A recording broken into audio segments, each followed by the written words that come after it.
বাড়ির রান্নাঘর থেকে বলছি। আজকে রান্না করব একটা নিরামিষ রেসিপি, লাবড়া ঘন্ট।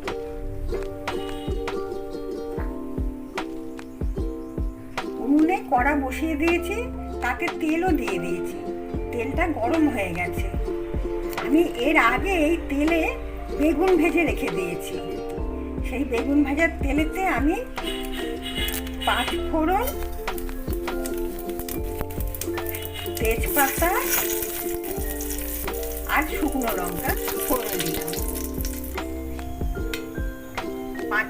5 ফোড়ন, তেজপাতা, শুকনো লঙ্কাটা ভাজা হয়ে গেছে। এবার আমি সবজিগুলো আস্তে আস্তে দিয়ে দেবো। যে সবজিগুলো একটু দেরিতে সেদ্ধ হয় সেগুলো একটু আগে আগে দিয়ে দেবো। আমি প্রথমে দিচ্ছি পেঁপে,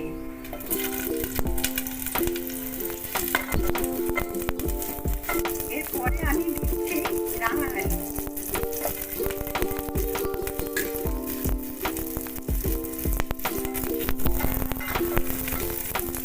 তারপরে আমি দিচ্ছি গাঁটি কচু, তারপরে আমি দিচ্ছি আলু,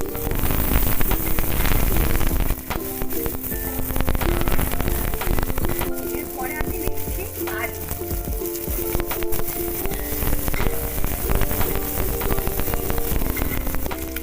এরপরে আমি দিচ্ছি কাঁচকলা,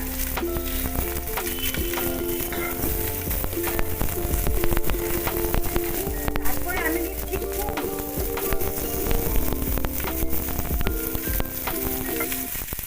এরপরে আমি দিয়ে দিচ্ছি ঝিঙে,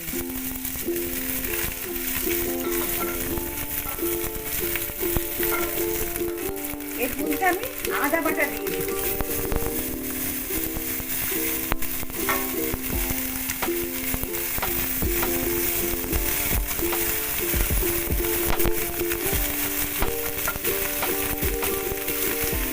এর মধ্যে আমি ঘি দিয়ে দিচ্ছি। এর মধ্যে আমি স্বাদ মতো লবণ দিয়ে দিলাম।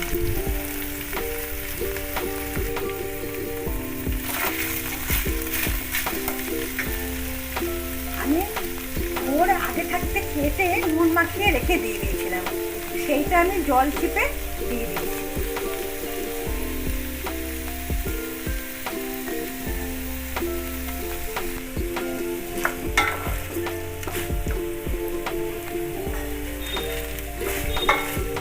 এরপর আমি বরবটি দিয়ে দিলাম।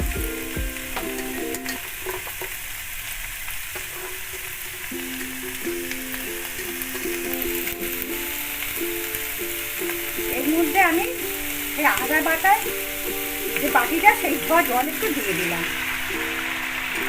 বেশি জল দিতে হবে না, এতে আনাজগুলো এর জলেতেও সেদ্ধ হয়ে যাবে। এরপরে বেগুনটা আমি ভেজে রেখেছিলাম, সেই বেগুন ভাজাটা আমি দিয়ে দিলাম।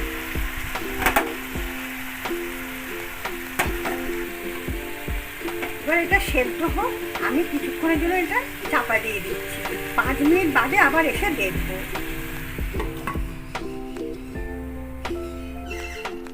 20 মিনিট হয়ে গেছে। আমি এবার এটা খুলে দিচ্ছি ঢাকাটা।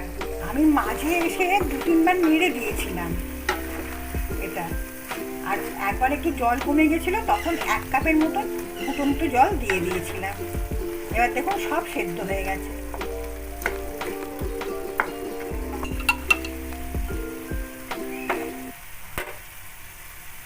আমি দুধেতে 1 চামচের মতন আটা গুলে রেখেছিলাম, সেটা দিয়ে দিলাম।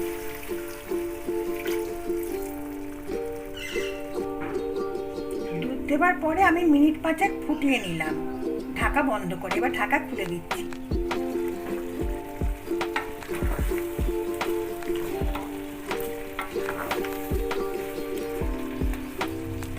এর মধ্যে আমি একটু চিনি দিয়ে দিলাম।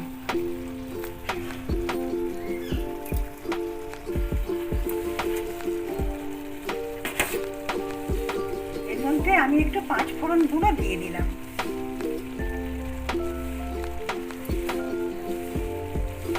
লাবড়া ঘন্ট রেডি। এটা আমি এবার চাপা দিয়ে কিছুক্ষণের জন্য রেখে দেবো।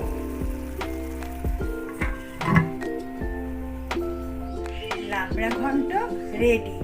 আপনারা কিন্তু ট্রাই করবেন।